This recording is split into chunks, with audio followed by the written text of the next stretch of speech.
کہ ایک شخص نے خواب دیکھا. خواب بڑا عجیب و غریب تھا. وہ خواب کی تعبیر پوچھنے کے لیے ایک بزرگ کی بارگاہ میں حاضر ہوا اور بزرگ کی بارگاہ میں حاضر ہو کر اس نے کہا کہ حضرت میں نے ایک عجیب و غریب خواب دیکھا ہے, آپ مجھے اس کی تعبیر بتائیں کہ اس خواب کی تعبیر کیا ہو سکتی ہے. بزرگ نے پوچھا کہ آخر کون سا ایسا عجیب و غریب خواب دیکھا؟ تو اس شخص نے کہا کہ میں نے خواب دیکھا کہ میں ایک جنگل میں ہوں, جنگل بہت ہی گھنا ہے, میں اکیلا ہوں, پریشان ہوں, اور پھر اچانک دیکھتا ہوں کہ ایک بہت بڑا شیر میری طرف لپکتا ہے مجھے کھانے کے لیے. میں اس سے اپنی جان بچاتے ہوئے بھاگتا ہوں اس جنگل کے اندر, بھاگتے بھاگتے پریشان ہوں, اس سے جان بچا رہا ہوں. اب پھر دیکھتا ہوں اچانک بھاگتے بھاگتے آگے ایک بہت بڑی کھائی آ جاتی ہے, بہت بڑا گڈھا. اب اس کھائی کے اندر ایک بہت بڑا اژدہا ہے جو منہ کھول کر کے میرا انتظار کر رہا ہے. اب میں پریشان ہوں کہ پیچھے شیر ہے, آگے کھائی ہے اور کھائی میں بہت بڑا اژدہا ہے, میں جاؤں تو کہاں جاؤں؟ اچانک میری نظر اس کھائی کے کنارے پر ایک درخت تھا, اس درخت کے اوپر پڑی تو میں اپنی جان بچانے کے لیے, شیر سے بچنے کے لیے اس درخت کے اوپر چڑھ گیا. جیسے ہی درخت کے اوپر چڑھا کہ پھر میں نے دیکھا کہ کچھ سفید چوہے ہیں, کچھ کالے چوہے ہیں. سفید اور کالے چوہے مل کر کے درخت کی جڑ کو کاٹ رہے ہیں. اب میں پریشان ہوا, تھوڑی ہی دیر میں دیکھتے ہی دیکھتے ان چوہوں نے درخت کی جڑ کو کاٹ دیا اور درخت کی کٹ کر کے سیدھا کھائی میں گرا, اور میں دہشت اور خوف کی حالت میں میری آنکھ کھل گئی. حضرت میں پریشان ہوں کہ آخر یہ خواب ایسا عجیب و غریب میں نے دیکھا, اس کی کیا تعبیر ہو سکتی ہے؟ تو اس بزرگ نے کہا کہ اس کی تعبیر یہ ہے کہ جو تو نے خواب میں جنگل دیکھا, جنگل, یہ جنگل در حقیقت یہ تیری دنیا ہے. یہ دنیا ہے جس میں تو مست ہو کر کے زندگی گزار رہا ہے. اور تو نے جو جنگل کا شیر تیرے پیچھے دیکھا کہ جو تیرے پیچھے بھاگ رہا تھا, وہ کوئی اور نہیں بلکہ ملک الموت ہے جو ہر وقت تیرے پیچھے لگے ہوئے ہے. اور پھر جو تو نے بھاگتے ہوئے آگے ایک بہت بڑی کھائی دیکھی, تو وہ کھائی تیری قبر ہے, اور قبر, وہ کھائی کے اندر بڑا اژدہا قبر کا عذاب ہے.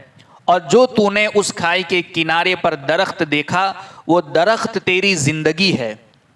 اور جو سفید اور کالے چوہے تو نے دیکھے جو اس درخت کی جڑ کو کاٹ رہے تھے, در حقیقت یہ دن اور رات تھے جو دھیرے دھیرے تیری زندگی کو ختم کر رہے ہیں.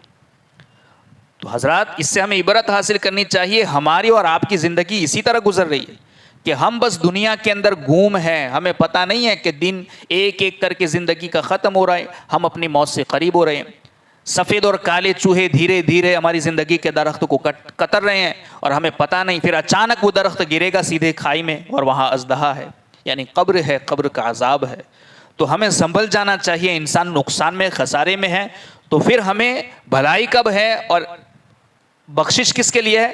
الا الذین آمنوا وعملوا الصالحات, جو ایمان لایا اور ایمان لانے کے بعد نیک عمل کرتا رہا, اس کے لیے مغفرت بھی ہے اور بڑا اجر و ثواب بھی ہے. تو ہمیں چاہیے کہ ہم نمازیں بھی پڑھیں, روزہ بھی رکھیں, تلاوت قرآن بھی کریں, جتنے بھی نیک کام ہیں وہ سارے عامل الصالح یعنی نیک عمل میں یعنی عمل صالح میں شامل ہے, کہ ہر وہ کام جو اللہ کی رضا کا سبب بنے, جو اللہ کو راضی کرے, چاہے وہ کسی جانور پر رحم کرنا ہی کیوں نہ ہو, چاہے وہ کسی اللہ کی مخلوق پر رحم کرنا ہی کیوں نہ ہو, اگر وہ سب چیز اللہ کو راضی کرنے والی ہے, دکھاوے کے لیے نہیں ہے, تو پھر وہ نیک عمل ہے. ہمیں نمازیں بھی پڑھنی چاہیے, نیک عمل بھی کرنے چاہیے, حقوق العباد پر بھی توجہ ہونی چاہیے, حقوق اللہ پر بھی توجہ ہونی چاہیے. اب یہ جو آیت نمبر 10 ہے کہ والذین کفروا وکذبوا بآیاتنا, اور جنہوں نے کفر کیا اور کذبوا بآیاتنا اور اللہ کی آیتوں کو جھٹلایا, اولئک اصحاب الجحیم, وہی لوگ دوزخ والے ہیں. یعنی اس سے یہ بھی پتہ چلا کہ جو کافر ہوں گے وہ ہمیشہ ہمیشہ جہنم میں جلیں گے, ان کے لیے جنت کی نعمتیں نہیں ہیں. ہاں, کچھ مومن گنہگار جہنم میں جائیں گے, مگر وہ ہمیشہ کے لیے نہیں, اپنے گناہوں سے پاک ہونے کے لیے. اور جب ان کی طہارت ہو جائے گی پھر اللہ رب العزت ایک مدت کے بعد پھر اللہ انہیں جنت عطا فرمائے گا. تو اس آیت کو بھی سن لے کہ اس آیت سے معلوم ہوا کہ دائمی جہنم یعنی ہمیشہ ہمیش کے لیے جہنم میں جلنا یہ صرف کافر کے لیے ہے, جبکہ مسلمان ہمیشہ کے لیے جہنم میں نہ رہیں گے. یعنی جہنم میں ہمیشہ کے لیے نہ رہیں گے مگر کچھ وقت کے لیے. اس سے یہ بھی تو پتہ چلتا ہے کہ ہمارے گناہوں کی سزا پانے کے لیے یا ان گناہوں سے پاک ہونے کے لیے اللہ رب العزت ایک متعین وقت تک ہمیں بھی اس آگ میں رکھے گا. اللہ جہنم سے ہماری حفاظت فرمائے. ہم اسی لیے ہر نماز کے بعد دعا کرتے ہیں وقینا عذاب النار، اے اللہ جہنم کی آگ سے ہماری حفاظت فرما. وہ جہنم اتنی وحشت ناک ہے، سرکار علیہ الصلوۃ والسلام نے فرمایا بلکہ وہ اتنی گہری ہے کہ اگر دنیا کے اندر اگر ہم کوئی کنواں ایسا ہو کہ جس میں ایک پتھر ڈالیں تو وہ پتھر اس کی گہرائی نیچے طبقے تک 70,000 برس میں پہنچے تو اس کی گہرائی کتنی ہوگی. یعنی ہمیں اگر 15 منٹ کے بعد بھی اگر پتھر پہنچتا ہے تو اس کی گہرائی سے انسان ڈر جاتا ہے. آج دنیا کے کنووں کی بات کریں، جہنم اتنی گہری ہے کہ اگر اس کے اندر پتھر آج چھوڑا جائے تو اس کی گہرائی میں پہنچنے کے لیے اسے 70,000 برس کا وقت لگ جائے. اس نیچلے طبقے میں اللہ رب العزت جہنمیوں کو عذاب دے گا. تو اس کی وحشت سے ڈرنا چاہیے. اللہ ہمیں اس کے عذاب سے محفوظ رکھے.